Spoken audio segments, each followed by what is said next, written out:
अब हम शुरू करते हैं अध्याय 2। इसमें श्री कृष्ण ने बताया है, भगवत गीता के अनुसार श्री कृष्ण ने अध्याय 2 में बताया है, अर्जुन शिष्य रूप में कृष्ण की शरण ग्रहण करता है और कृष्ण उसे नक्षत्र भौतिक शरीर तथा नित्य आत्मा के मूलभूत अंतर की व्याख्या करते हुए अपना उपदेश आरंभ करते हैं। भगवान श्री कृष्ण उसे देहांतर की प्रक्रिया, परमेश्वर की निष्काम सेवा तथा सर्वरूपी शुद्ध व्यक्तियों के गुण के से अवगत कराते हैं। सर्वप्रथम मैंने भगवत गीता यथास्वरूप इसी रूप में लिखी थी जिस रूप में अब यह प्रस्तुत की जा रही है। दुर्भाग्यवश जब पहली बार इसका प्रकाशन हुआ तो मूल पांडुलिपि को छोटा कर दिया गया, जिससे अधिकांश लोगों की व्याख्या छूट गई।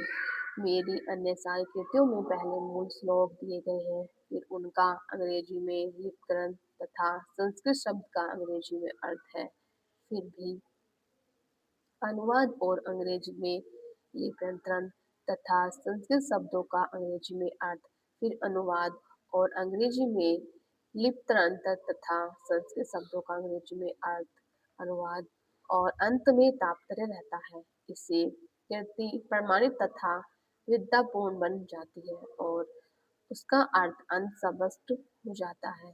तब जब मुझे अपनी मूल पांडुलिपि को छोटा करना पड़ा तो मुझे कोई प्रसन्नता नहीं हुई, किंतु जब भगवद गीता यथा स्वरूप की मांग बढ़ी तब तमाम विद्वानों तथा भक्तों ने मुझे अनुरोध किया कि मैं इस कृति को इसके मूल रूप में प्रस्तुत करूं। अतः ज्ञान की इस महान कृति को मेरी मूल पांडुलिपि का रूप प्रदान करने के लिए वर्तमान प्रयास किया गया, जो पूर्ण परमात्मा व्याख्या से युक्त है, जिससे कि कृष्ण भागवतमा आंदोलन की अधिक प्रगतिशील एवं पुष्ट स्थापना की जा रही है।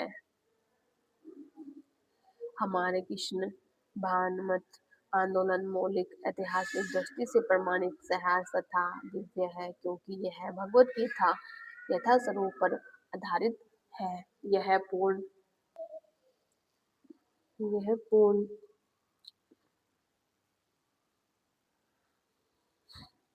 यह संपूर्ण जगत में विशेषताएं नई पीढ़ी के बीच अति लोकप्रिय हो रहा है। यह प्राचीन पीढ़ी के बीच में अधिकाधिक रुचि प्रदान करने वाला है। पोष इसमें इतनी रुचि दिखा रहे हैं कि हमारे शिष्य के पिता तथा पितामह हमारे संघ के आजीवन सदस्य बनकर हमारा उत्कर्ष वहन कर रहे हैं।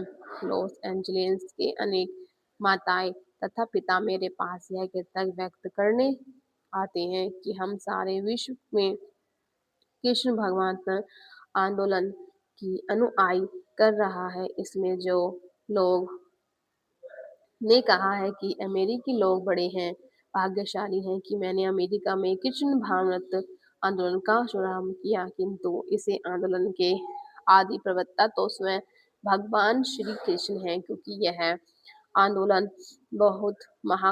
बहुत काल पूर्व प्रवृत्ति हो चुका था और परंपरा द्वारा मानव समाज में चलता आ रहा है। यदि इसका किंचित मात्र छेद शेष है तो वह मुझे नहीं अपितु मेरे गुरु कृष्ण कृपा मूर्ति एवं विष्णुपाद परमहंस परिव्राजकाचार्य 107 श्री भगवत भक्ति सिद्धांत सरस्वती गोस्वामी महाराज अनप्रभु पाद के कारण यदि इसका कुछ भी श्रेय मुझे है तो बस इतना कि मैंने बिना किसी मिलावट के भगवत गीता को यथास्वरूप प्रस्तुत करने का प्रयास किया है।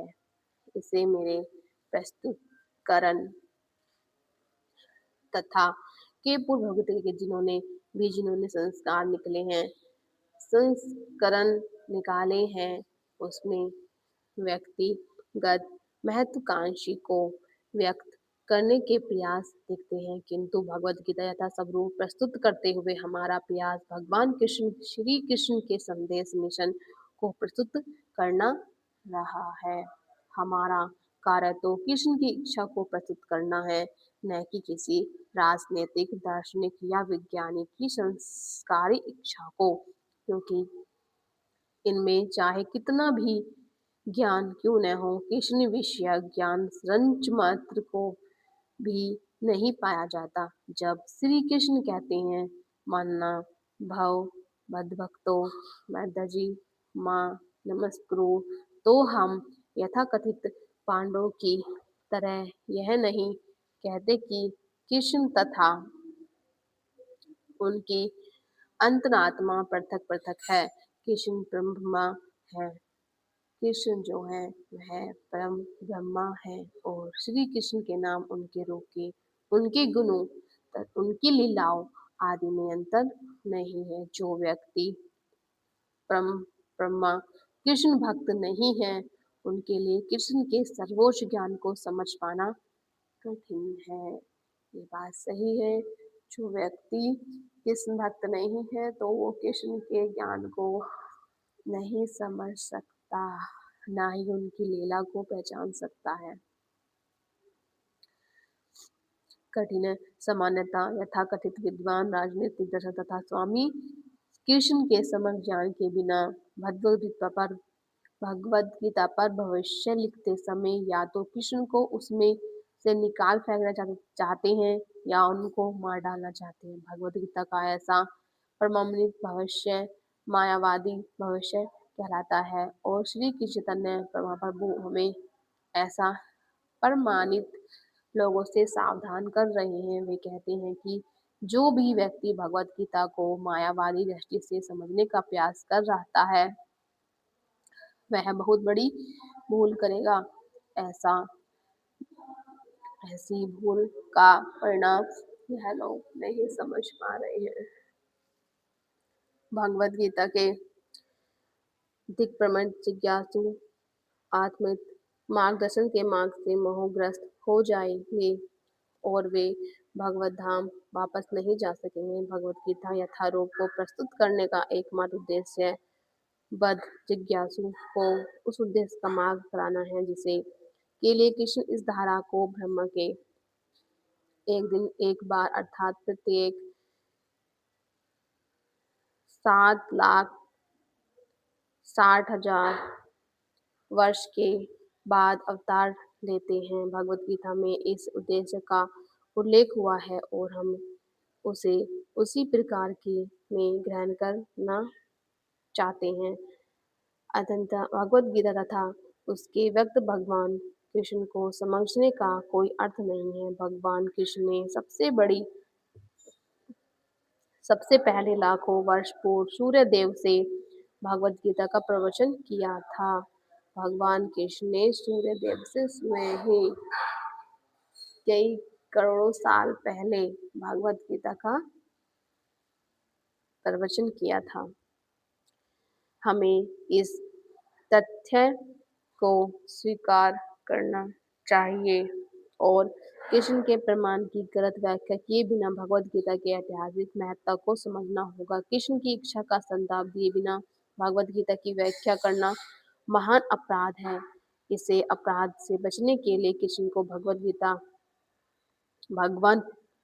गीता भगवान रूप में समझना होगा, जिस तरह से कृष्ण के प्रथम शिष्य अर्जुन ने उन्हें समझा था। भगवान श्री कृष्ण के जो शिष्य थे सबसे पहले वो अर्जुन थे, उन्होंने उनको समझ लिया था। भगवत गीता का ऐसा ज्ञान भगवत गीता का ऐसा ज्ञान वास्तव में लाभप्रद है और जीवन उद्देश्य को पूरा करने में मानव समाज के लिए हेतु प्रमाणित भी होगा। मानव समाज में कृष्ण भावनात्मक आंदोलन अनिवार्य है, क्योंकि यह जीवन की चरम सिद्धि प्रदान करने वाला है। ऐसा क्यों? इसकी पूरी व्याख्या भगवत गीता में लिखी गई है। अब दूसरा अध्याय यही समाप्त हुआ। हम कल आपके साथ भगवत गीता का तीसरा अध्याय शुरू करेंगे। बोलो जय श्री कृष्णा, राधे राधे, हरे कृष्णा हरे रामा। अब भगवत गीता को हम यहीं रख देते हैं। अब हम तीसरा अध्याय भगवत गीता का पढ़ेंगे कल।